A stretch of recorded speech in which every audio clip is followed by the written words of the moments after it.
morning, everybody. It's another day in paradise, and it is Friday in Las Vegas, sunny Las Vegas. And I was walking this morning. Let's see, it was 5:15, and it was hot. Of course, and the sun was just coming out. It was beautiful, but man, by the time I got back home after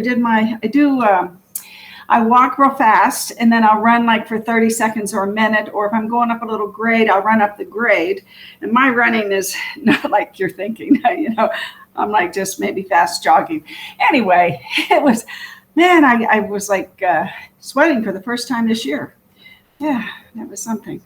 Okay, let me make sure my controls are all ready here. That's done. Yep. I got one person. Hi, everybody. I hope Karen, I should probably message Karen, because she isn't getting the, let's see, Karen. Let's see, real quick, everybody, let's message our friend Karen. Karen. We had a great class yesterday on Google. And let's see, Karen, I'm on live. Okay, let her know. So we had a great class yesterday. I'll tell you a little bit about, but let's look at the stats first. Wow, we got 19 days of inventory. You know how happy that makes me? 19 days of inventory, everybody. We inched up. And we have 2,345 homes, single family homes, which is fantastic. And y'all listed 53 yesterday under 400,000. So that's a good thing, huh? You listed 149 homes yesterday. How exciting. And you put 112 under contract, and you closed 109, and we have 19 days of inventory. That's the lowdown rundown. And we have 152 homes that we're selling every day so far this month. This is now it's the 4th, but these stats are through yesterday because they're through last night at midnight. So anyway, it's fine. We've done 456 sales so far in the first 3 days of June. Compared to last year, we did 257 sales, so we're way ahead of last year. And for year to date, we're way ahead of year to date by 6,700 homes because we are averaging 138 homes a day versus last year, 94 homes a day. And those are year to date figures to today. So when I say year to date, that means to date, not all of last year. However, when you look at the $1 million homes, we have sold $655 million homes this year. Now, all of last year, this is a little different. All of last year, we sold 618. So we are so far ahead of last year because this is just, 6 months and 3 days or 5 months and 3 days of sales. So we are so ahead already by 6%, and we have 408 available. So I think we have the available is fluctuating. I think it was like 386 maybe last month, March, April, May. Yeah, I think that we had a little bit more, but now we're up to 408, which that's good. That's fine, right? People are listing their homes. That's the good news. People are listing their homes, giving us inventory to sell to new buyers. So that's fantastic. And then I put another little reminder. We have 211 days left in 2021. And you know why I did that? Because I can't believe where this year has gone. And I'll tell you what really has impacted that to me. So John bought me this exercise mirror for my birthday, February. And yes, I still go do my running, but I haven't started doing my workouts. I mean, I've done maybe 2-3 a month, February, March, April, May. I haven't done any this month, but tomorrow I'm going to start. And I'm going to be accountable to y'all. I'm going to just tell you every day. I think 3-4 days a week for me will be great because I do run 6 days a week, sometimes 7, but sometimes 5, but average 6. So anyway, you all can maybe up your game too, because I don't know. I didn't think COVID, the pandemic, shutdown affected me that much, but I guess it did. Anyway, it's all good. Yesterday, let's talk about yesterday. Yesterday, we had a great class, and we were talking about the Google hacks. And the Google hacks are they call them hacks, but it's really just kind of like secrets that maybe other people don't know, so that you have a good presence on Google. And you don't need to be advertising on Google, but when people find you, when they specifically look for you on Google, you want your business page to be there. You want reviews to be there. You want photos to be there, and you want a video there. You just want to be shown that you are in business. You know, where you're building a business, you're working on a business. That's what Jimmy Dague wants everybody to say. I was looking here to see if I had the little cheat sheets I used for yesterday. You know, I'll probably post them in the group, because you'll need to do, because the first thing you need to do, of course, if you haven't done it already, is identify your business to Google. And you have to, let's see, yesterday we had somebody change the name on their business page, because you really don't want it to say your brokerage name in your name. And I'll tell you why. Because there are people who are going to maybe make a bad review about your brokerage. I mean, especially if they do property management, right? But yeah, somebody might make a bad review. Well, then it's going to show up, you know, on you, and you don't want that. So, you know, if your name is, you know, Ruth Allbrand, put Ruth Allbrand up there. Don't put Ruth Allbrand in your brokerage, or your brokerage and Ruth Allbrand. Ruth Allbrand, comma, realtor. Because that's who you are, and you're building your own business. You're an independent contractor. And you can put somewhere there your license number, of course, so that, you know, the public knows. But you can put that in your profile. You don't need to put it like right there as the name of your business. Now, I will verify that, and if I'm wrong, I'll let you know, but I'm almost positive you don't need to put it as your business name. You just have to have it, so when they look at your business, and what I would suggest is that you take a picture of yourself, and underneath the picture, right there, your brokerage and your broker and your license number. And I'll do an example of that and show you. And Bill, I did put the map up on the group, along with a sample of the San Francisco Nerd Wallet. And Bill was in class yesterday, and he did mention to us that when you go to Nerd Wallet, it's hard to find. And I did say that. So let's see. And I don't think I necessarily have. No, I didn't. I don't have it, do I? Yeah, here I do. Okay. So when you go to nerdwallet.com, you want to search for cost of living comparison, because it's not an item. They buried it for some reason. I don't know why. It used to be pretty prominent, but now it's like, I mean, their site is very huge. So yeah, just put in the search cost of living comparison. Yeah. And I want to give so yes, those are the stats for today. Let's put those down here and get on with the rest of the show. I want to give a shout out to Kane today before we get any farther, because he has done something that I have wanted done for a long time. But these things, you know, aren't always easy, and it's not like this is the only thing he has to do. These interactive calendars, and this is a plugin that we have on our website. But the problem was it had all of our other activities. Hi, Karen. It had all of our other activities, you know, like even Buffini or the social media, so on and so forth.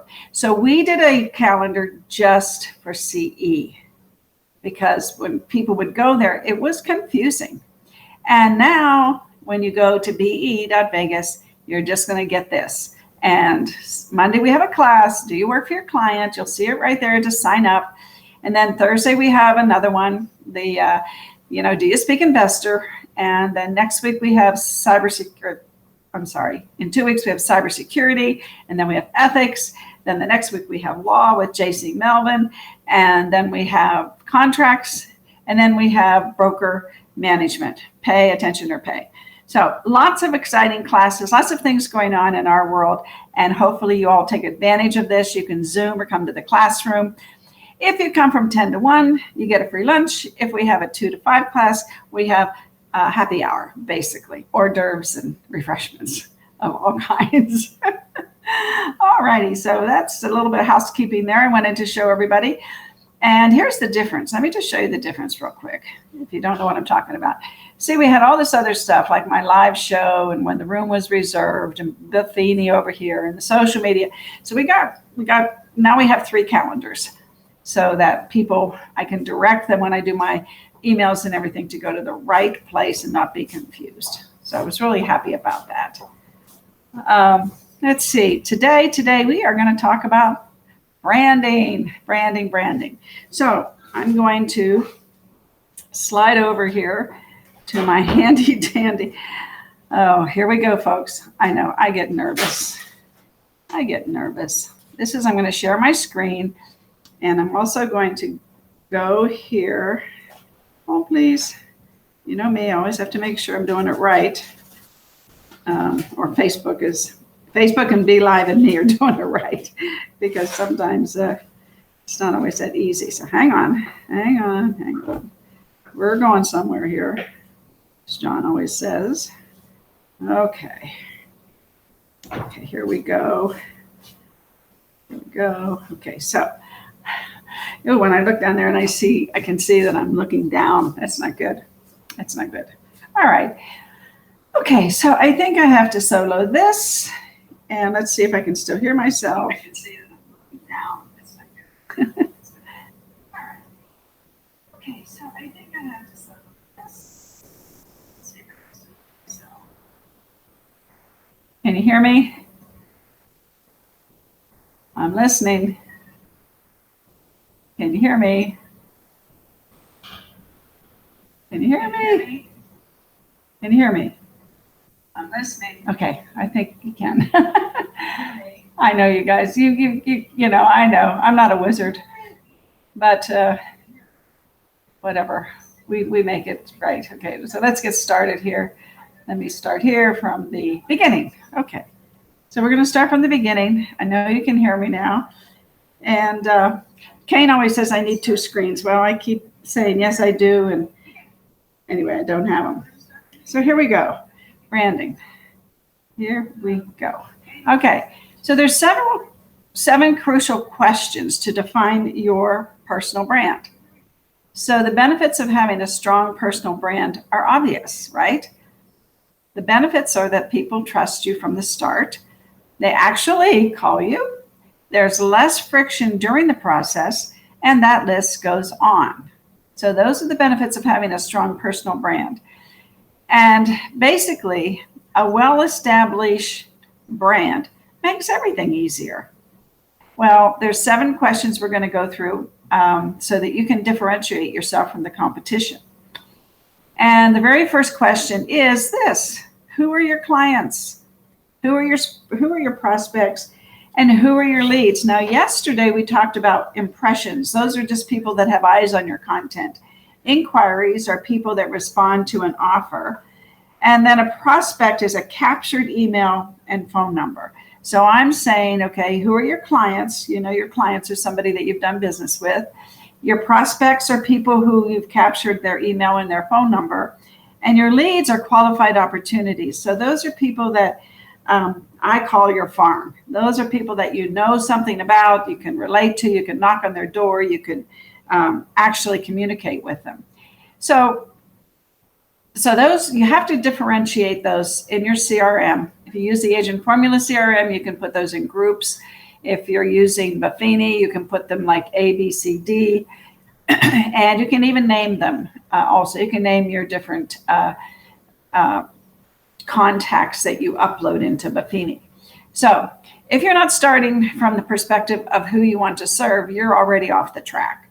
So that's why yesterday I wanted to do the impressions, inquiries, prospect, lead, and customer definitions so that you can give that some thought. So the more clearly and precisely and narrowly you can you're able to identify your ideal client, the more successful you're going to be to be tailoring your personal brand or your persona, as we say. So what did I just say, everybody? I said, get your database in order. Never said that before, have I? And get a farm. Okay. So then what are my clients' pain points, ambitions, fears, and desires? So this forces you to dive deeper into understanding what your clients are facing.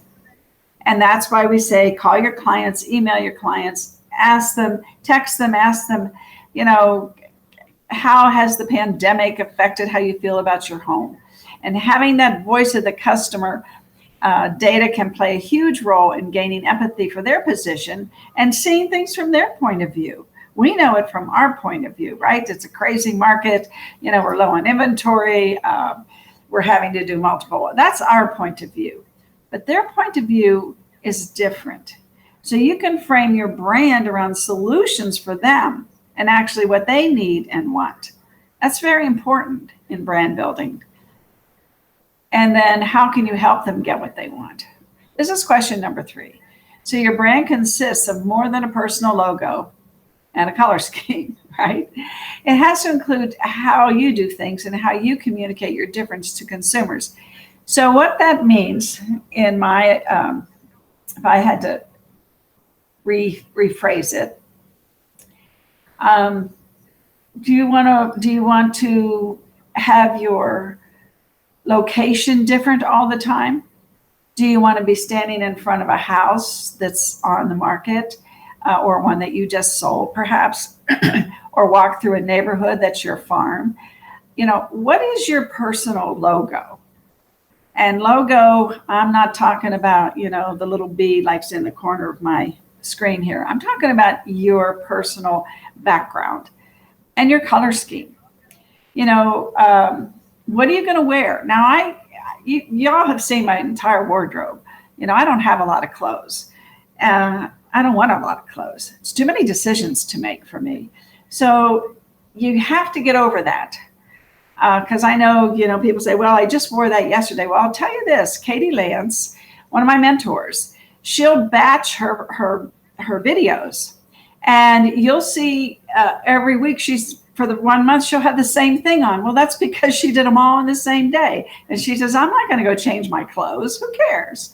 So you got to get over yourself.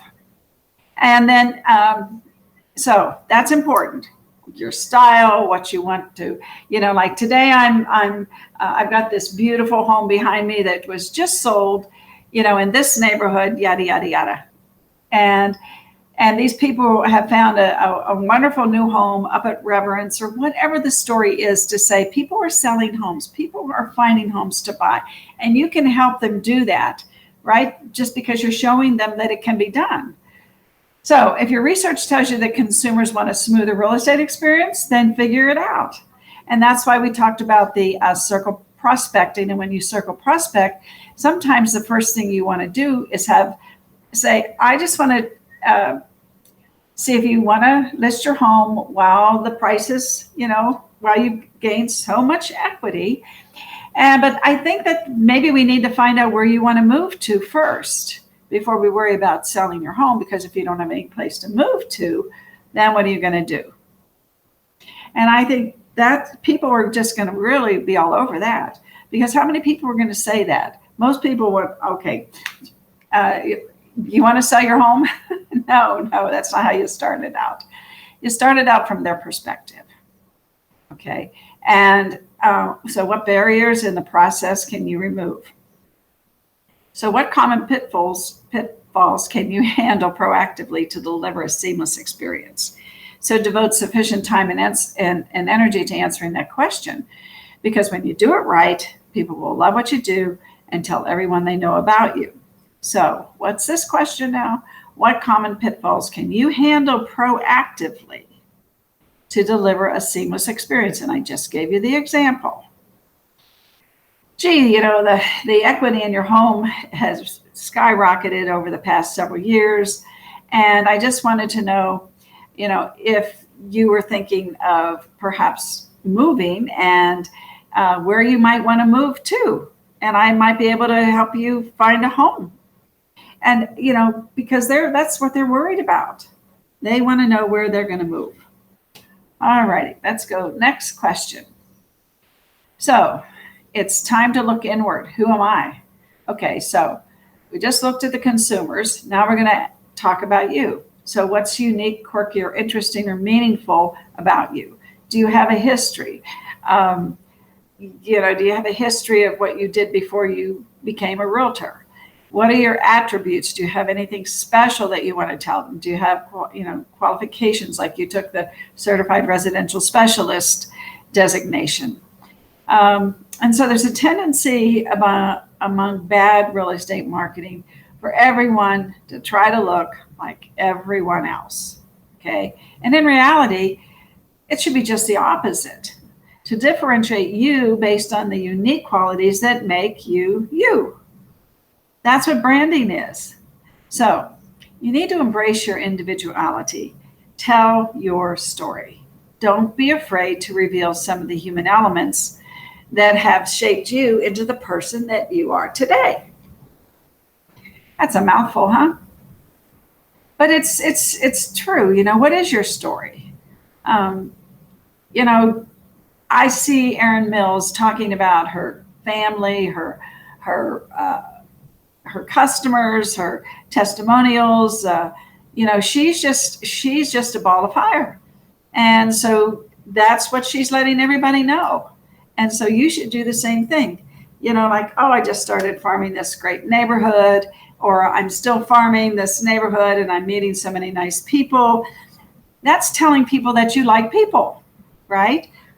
Or if you've gone to California and you want to say, oh my gosh, and you can say some good things about California, and then maybe some things that you feel about California, just to tell them how you feel. And then what about your past made you who you are today? I had such a hard time starting out in real estate until somebody finally told me to do this, da, da, da, da, da, da, da. And those can be things like, they told me that I need to learn how to help sellers stage their home. I need to learn how to keep in touch with people, send them items of value, send them information. Those are things about experiences that have shaped you into the realtor that you are today. And it doesn't have to be strictly business either. It can be, like I said, other things about you. That your background as being, customer service for a business has really helped you into being a better communicator and communicating with your clients and understanding that you care about what they're going through, what their experiences are. So that, you need to bring out, a little bit about who you are, that you care, you're a caring person, and you have customer service abilities, and, or you're a good negotiator, and then tell maybe an incident that made you realize that you were a good negotiator, or that made you realize you had to be a better negotiator, and things like that. Everybody, just be human. And people want to do business with people that they like and they can relate to, because we're just people. We all have the same challenges. That's why Tom Ferry says, make these calls and say, how has the pandemic affected you about how you feel about your home? I mean, that's a really good open question. I like that.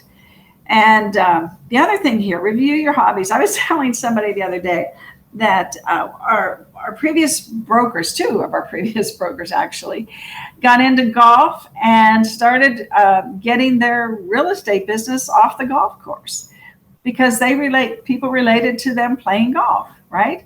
And then not only that, then they could start taking their clients. I know Aaron Taylor takes his clients, his agents, his friends, his family. He takes people, come on, let's go play golf, and now he's an excellent golfer. And he's not someone who cares if you're good, bad, or your first time you ever played. He just is there for the experience of being with the people. So when you have a hobby like that, and I think, Aaron, you have if you're listening, I know you have a boat, I believe. And so, that's a hobby you have. And there's other people that have boats. And then what's your history that is something unique about you that makes you memorable? And then shape your brand around some of these attributes. See, it's not that difficult. Okay, number 5. So what specialty skills or insights do you bring to the table? Well, if you can provide consumers with a benefit or a differentiator that others can't, highlight it and run with it, right? Like, I've sold 10 homes in this neighborhood, or I've sold 4 homes in this neighborhood so far this year. And, people are coming here from California, and just tell them about your experiences about what you do. Because that differentiates you. If you're farming, again, everybody, if you just hear me loud and clear, if you have a farm, you're going to have some things that make you a differentiator, right? Because over time, doesn't happen overnight now, it happens over time. You are going to sell homes in that neighborhood, and you're going to be able to say, hey, I sold 10 homes last year in this neighborhood. Or I've just say, well, I've already sold 10 homes in this neighborhood. Maybe it took 2 years to get there. But the message resonates that you are in there working their neighborhood. And Tom Ferry said, not talking about the empty platitude of, well, I truly believe I provide better service. No, that's empty. That's truly empty. You need to tell people about, what makes you different. We all try to provide better service. That's not a differentiator. So you can talk about how you learn to stage homes and how you've got this great concierge team that you put together, and things that make you different than other people. So, and it could be a skill from your life prior to real estate that you can integrate into your service. I could talk for a while about that one. So maybe it's a special area of expertise that you possess. Maybe it's your rich history and connections to the area you serve. So take the time to look inside yourself and figure out what makes you different. I don't know if you all remember, but a while back, I had given you a list of all the questions you need. I think it was like 20, 30 questions to answer about yourself. And I'll see if I can't dig that up, and I'll put it in the group again. I'll make a note right now while I'm talking to do that, because that was really, really great. And I think it was Chelsea Pites who did that for me. But anyway, I'm going to put that down. So I'm going to get the questionnaire. And this was another session I did about a year ago about branding, because I'm all about that. Branding and farming. Okay. All right. Number 6. So what market do I serve and how well do I know it? Well, the real question is there a gap between what you actually know and what you could know? So close the gap. Study the market. Look at this. I give you this every day, for heaven's sakes. And if you don't print it out and hand it out and show and explain it to people, because there's a lot of numbers here. Do you know how to explain this to people? Once you get the rhythm of it, like I do, listen to me. I mean, you can show them, look, people are listing their homes. Look, people are selling their homes. So they're finding homes. People are finding homes. We're selling 141 homes a day. People are finding homes to buy, and that's what they want to know. And if you're looking for a home under 400,000, we just listed 50 yesterday. Think about this information you're giving them. They're going to think, wow, Karen knows all that. Frank knows all that. How does she know all that? They don't need to know that I did it for you. They just need to know that you can recite it and you understand it, right? I mean, you got to know the numbers. And this says study the MLS every day to identify the trends. Just listen to me. Go back and listen to me. Maybe just, I'm sure you don't listen to me every day. If you do that, it's wonderful, because our market, there are trends. There are trends. If you haven't noticed, we were down to 15 days of inventory. Now we're up to 19. That's a trend. More people are listing their homes. So you need to get out and about, make sure you're informed about what's going on. The new offerings, I just told you, today there were 53 listed under 400,000. Yesterday there were 50. So, people are listing their homes. There are homes that are out there. We've got $1 million homes, and everything else in between. So the more you can embody your market and convey that in your brand, the more successful you will be as a real estate professional. Go the right way, Ruthie. Okay, back to that. And then, oh, the other thing is when you look at this chart, I mean, people have to believe, they look at this chart, that real estate is a hedge against inflation, and it was in the past, it's going to be in the future. And anyway, this speaks volumes. So number 7, how will I bring all of this to the market? Well, y'all know my answer, right? It's video. It's video. You know, what was it? BINGO? It's VIDEO. VIDEO. Video is my name. So when I hear bingo, I think of video. So quite simply, you've got to use video to stand out. You have to. If you're going to compete in this market, you have to. You should also have your social media dialed in, organic and paid. If you're an agent formula member, there's thousands of pieces of information that you can post, or we'll post it for you every day. And then you can boost these landing pages that we have, or that you make yourself, whatever, but we already have them for you, all the landing pages. You know, like, do you want to buy a $400,000 home? Click here for the list. And then when you do that on that landing page, it takes them right to your website and has already chunked out all those homes in that price range that they ask for. And we've got one for every price range. So anyway, direct mail to your geographic farm. No kidding, right? I would include that one. Now, eventually, you may want to do YouTube. YouTube, if you go and you look at some of the people that do YouTube, you need to get everything else dialed in first. YouTube is kind of, and I'm a good example, and so is Katie Lance, and so is some other people I follow, mentors. YouTube is a lot of work, and it's the second largest search engine on the planet, but it's not easy. And to be found on it, because it is the search engine, it's a lot of work. There's tagging, there's keywords, there's descriptions. There's so many different factors that go into your YouTube channel. So that would be the last thing that I would do. But if you're doing videos, when you finally get the time and the guidance to create your YouTube channel properly, you'll have videos to upload. So a lot of your videos that you do, I think I said this yesterday, make them evergreen.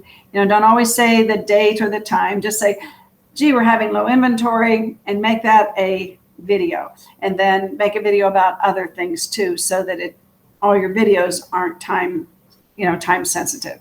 So you want to do some evergreen things, because someday you will want a YouTube channel. And then people like Aaron Taylor, and I see other agents now, they're on TV doing advertising. Everybody wants to loan people money. Everybody wants to, that's on TV, that are agents, that are realtors, are having something to offer that sets them apart from everybody else. Then you have your other competition on TV right now is all these iBuyer programs. So I don't know about TV or where it's headed. I think we just have to kind of watch that one. The thing I love about social media is that you can dial it in and target. And TV, I know if you have a lot of money, like $20,000, $30,000 a month to spend on advertising, TV might be something you want to do. And or radio. I mean, Aaron Teller's had that radio show for years with Devin DeHart. And, they do a great job. But anyway, so social media, get it dialed in, have your farm, and then eventually YouTube. And I say that because when you're doing your videos, again, you don't want them to be just all time sensitive. You want some evergreen information in there, like, here's how you stage a home, something like that. So that's evergreen. So determine your target market, the affordability of what you can afford to do, and the ability to target your desired market. Okay, so you don't want to make this too difficult, is what basically we're saying toward the end there. And content marketing, again, you have got to have content. And if you have enough content, you will have enough to say, believe me. It's just amazing. So build your brand, go to market, nothing will happen until you have free time. Believe me, I'm here to tell you. So schedule, stick to it, make it happen. If you want to text me what your schedule is, so that I can check back with you and just say, text me, Ruth, this is Frank. I'm going to do a video a week this month. And then next month I'll check with Frank and say, Frank, did you do 4 videos? And I will. I will be your accountability partner. All right, folks, that's it for today. Let's see how I can get out of here without breaking the bank here, as I say. Hold on. We don't want to blow up Tokyo. So I'm back. I'm back. So very good. I hope you enjoyed that. I think it was great. Great information. It's hard to put a lot of detail in some of this with the time frame sometimes, but we did it. I think we did it. All right. Remember, we have a class. Monday, the 7th, and $18. That's all we charge. We had some people are starting to sign up in advance now, which we like that. They have to do 24 hours, so they're going on our schedule and they're just saying, okay, we're just going to sign up for all these classes. And if you want us to do that for you, that's okay. We'll do that for you. We'll sign you up, because you have to sign up for each one because of just the way the division works. And eventually we could probably streamline some of it by doing some bulk signups, but we haven't done that yet. You all just have a wonderful, wonderful day. Today is Buffini Day from 1 to 3. So if you're a past Buffini class member or in the current class, please come. Sign up at be.vegas. I love that they put that in there. Anyway, have a great Friday, and I've got a great show tomorrow. I have a broker from California who has got like 8 things he's going to tell us about California, everything from the taxes to the homeless. Oh my gosh, it's going to be a great show. So don't miss tomorrow morning, 9 o'clock, with a broker from California. And of course, Marketing Max will be here to input. He's a great moderator. Love you all. Have a wonderful day. Bye.